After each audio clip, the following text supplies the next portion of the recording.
Viewers, நாங்களோட Lakshmi. நீங்கள் பார்த்துட்டு 0 லக்ஷ்மி. விஜயோட வீடு மேலே கீழே அப்படின்ட்டு எல்லா பக்கமும் நம்ம பேசிகிட்டு இருக்கும்போது விஜயோட வீடு காவேரி இருக்கிற சேம் அதே மாடியில் பக்கத்து மாடி, அதாவது அதே இதுதான், ஒரே தளம் தான். ஓகேவா?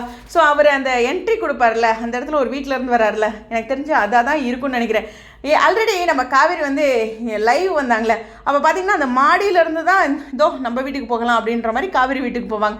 அப்போ ஃபஸ்ட்டு பேசிட்டு வருவாங்களே, பாட்டிக்கிட்டெல்லாம் பேசிட்டு வருவாங்க அந்த லைவில். அது வந்து விஜயோட வீடாக இருக்கும்னு நினைக்கிறேன். எனக்கு அந்த கிச்சன் அந்த செட்டப்லாம் பார்த்தா ஈஸியாக கெஸ் பண்ணிடலாம். ஆனால் விஜயோட வீட்லேயுமே எல்லாமே இருக்கும் பொருட்கள் அப்படிங்கிறது. ஸோ இங்கே லைவ் 2 வீடுமே நமக்கு உள்ளே என்னெல்லாம் பொருட்கள் இருக்குது அப்படிங்கிறத காட்டுவாங்க. அதாவது விஜயோட வீடு, அவரோட வீட்டோட சீன் காட்டாமல் இருக்க மாட்டாங்க அப்படிங்கிறது தான் சொல்கிறேன். கண்டிப்பாக காட்டுவாங்க.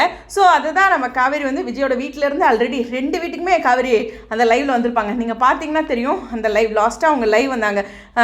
அங்கேருந்து தான் கண்ணம்மாவோட வீடாட்டு இருக்குது, பாரதி கண்ணம்மா வீட்டை தான் இங்கே யூஸ் பண்ணுறாங்க அப்படின்னு நம்ம கண்டுபிடிச்சோம். வீடு வாடகை கடை பார்த்துட்டாங்க அப்படின்னு. அந்த மாதிரி ஒரு விஷயம். நாளைக்கான காட்சி அல்டிமேட்.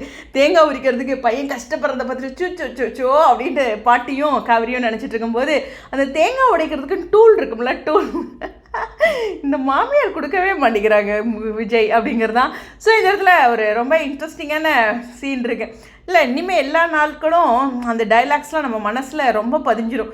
இந்த மாதிரியான சேட்டை ரிலேட்டடான டைலாக்ஸு, அப்புறம் ஒரு காதல் ரிலேட்டடானது, இது மாதிரி டைலாக்ஸ்லாம் மனசுக்குள்ளே ரொம்ப பதிஞ்சிடும். ஸோ ஆல்ரெடி இந்த வீடியோ எங்கே இருக்குது அப்படிங்கிற விஷயத்த காமிச்சிட்டாங்க. இருந்தாலும் நாளைக்கான காட்சிகளை ரொம்ப டீப்பாக வந்து அங்கே போய் ஹவுஸ் ஓனர்கிட்ட கேட்குறது, அதில் என்ன தில்லாலங்கடி நம்ம பையன் பண்ணியிருக்கான், அதில் ஏதாச்சும் ஃப்ளாஷ்பேக் இருக்கா அப்படிங்கிறதெல்லாம் நாளைக்கு கண்டிப்பாக ஒரு இம்பார்ட்டண்டான விஷயமா இருக்கும். எனிவேஸ், உங்களுடைய கருத்துக்கள், நீங்களும் கெஸ் பண்ணியிருப்பீங்களா விஜயோட வீடு, அதை பற்றி நம்ம மறுபடியும் பேசவே இல்லை, அதனால தான் இந்த வீடியோ ஸ்டடியோ.